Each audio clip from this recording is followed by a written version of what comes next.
j'ai regardé un documentaire sur le processus créatif de Hayao Miyazaki. Donc c'est celui qui est derrière les films du studio Ghibli. Et c'était sur le film Le Garçon et le Héron. Maito, Maman, sauve-moi.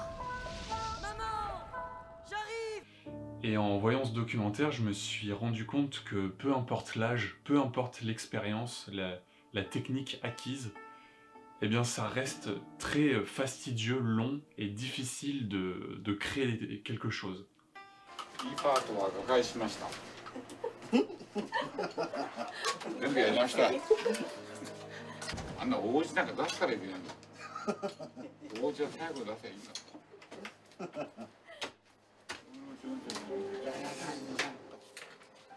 めんどくさい映画作ってんね。今回宮崎さん何がダメだった？つまんないんだよ。 Et ça a fait écho avec moi parce que lorsque je fais des vidéos sur mon processus créatif pour faire une peinture, eh bien j'en chie et à chaque fois je galère et j'ai l'impression que c'est parce que je manque de technique ou que je sais pas ce que je fais et je doute souvent, je doute beaucoup, comme si un peu j'explorais à l'aveugle. Et en voyant ce film sur quelqu'un qui a une grande expérience et qui a sorti des films qui sont mondialement reconnus, et bien même pour lui ça reste très difficile, très long. Et tout le long du documentaire, il le dit quelle plaie, il dit tout le temps quelle plaie. めんどくさい映画作ってんね。 Ça paraît évident dit comme ça, mais je pense que c'est quand même important de dire quelques mots là-dessus et de le rappeler. Parce que quand on voit Instagram ou des vidéos où on voit des gens qui peignent comme ça super vite, on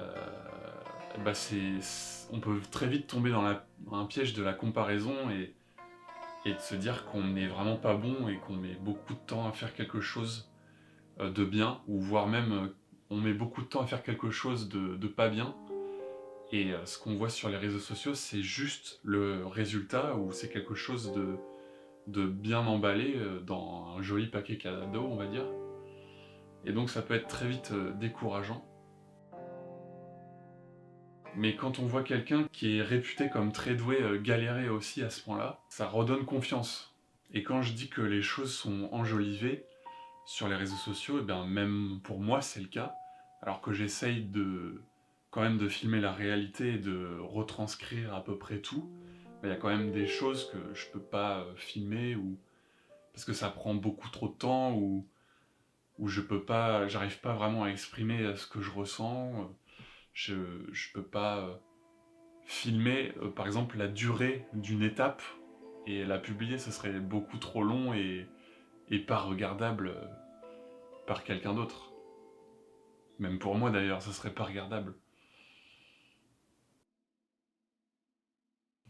Et d'ailleurs, le plus dur pour moi dans la création, c'est même pas la peinture, c'est plutôt la vidéo. Parce qu'en peinture, en quelques coups de pinceau, ça peut être réglé. Mais en vidéo, je trouve ça vraiment difficile d'arriver à trouver les bons mots, le bon rythme. À chaque fois que je me réécoute, je trouve ça vraiment pas bon. Souvent, j'ai très peur de dire des banalités, un peu comme là je parle du processus créatif qui est long et difficile. C'est un peu une banalité, mais je me dis qu'il faut quand même que je dise des choses, parce que si je ne dis rien sous prétexte que ce sont des banalités, je vais finir par ne vraiment rien dire du tout et ne pas dire quelque chose d'intéressant. Donc je pense qu'il faut peut-être dire en premier des banalités, et à partir de ça, peut-être se découlent des idées plus complexes, innovantes et intéressantes. Vous avez à peu près le processus créatif à travers la peinture, mais vous n'avez pas mon processus créatif à travers la vidéo. Et pour moi, ces deux activités-là sont très liées. Elles racontent un peu la même chose, pour moi, la peinture et la vidéo. Mais beaucoup de vidéos ne sortent pas sur YouTube, ne sont pas publiées, parce que, comme j'ai dit avant, je trouve ça banal ou mal dit. Je dirais que la moitié des vidéos que je fais ou que je commence à tourner finalement ne sortent pas sur Internet.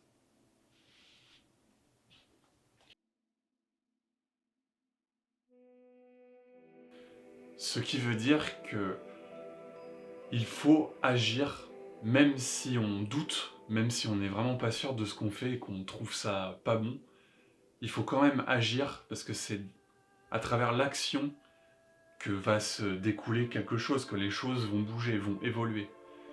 Donc c'est une vidéo pour vous encourager en quelque sorte à agir malgré le doute, même si c'est difficile, parce que le doute il sera toujours là, la difficulté sera toujours là, même si on acquiert de l'expérience et de la bonne technique dans, enfin peu importe le domaine, ce sera toujours difficile.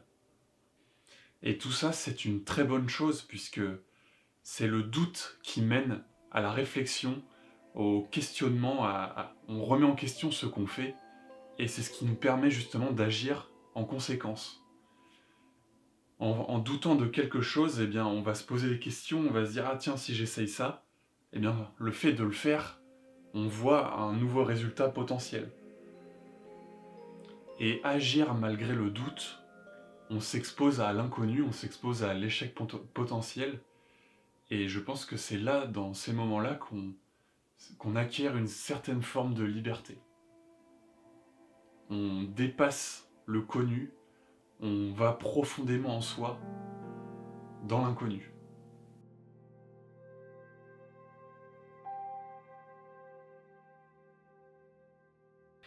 Lorsqu'on explore l'inconnu, on se met dans le rôle de l'enfant. L'enfant, c'est celui qui questionne, qui réinvente, qui explore, qui remet en cause les choses. Celui qui apprend, celui qui crée. Il faut garder cette naïveté de l'enfant, cette étincelle, cette vitalité de l'enfant qui part à l'aventure, qui crée des nouvelles choses et qui questionne. Rester sur ses acquis, c'est comme rester en pilotage automatique. On ne se sert pas de son libre arbitre, on produit que des choses qu'on connaît déjà et stériles qui ne mènent pas à une évolution.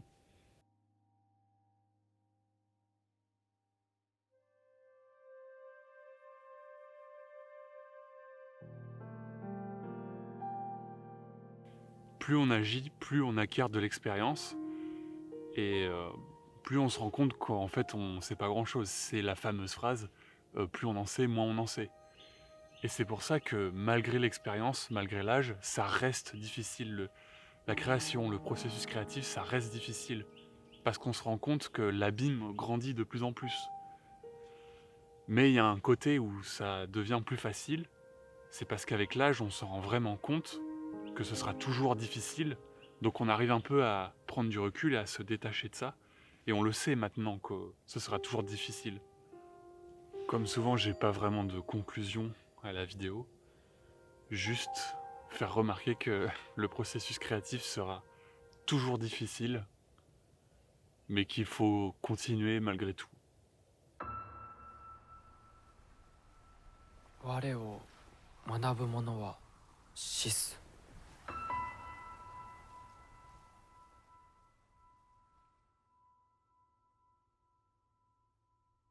禁断の扉を開けちゃった人間がね、長生きして幸せに暮らしましたっていうのを、そういう物語を作るべきだと思う？俺は違うと思うよ。黒打ちにするしかないんですよ。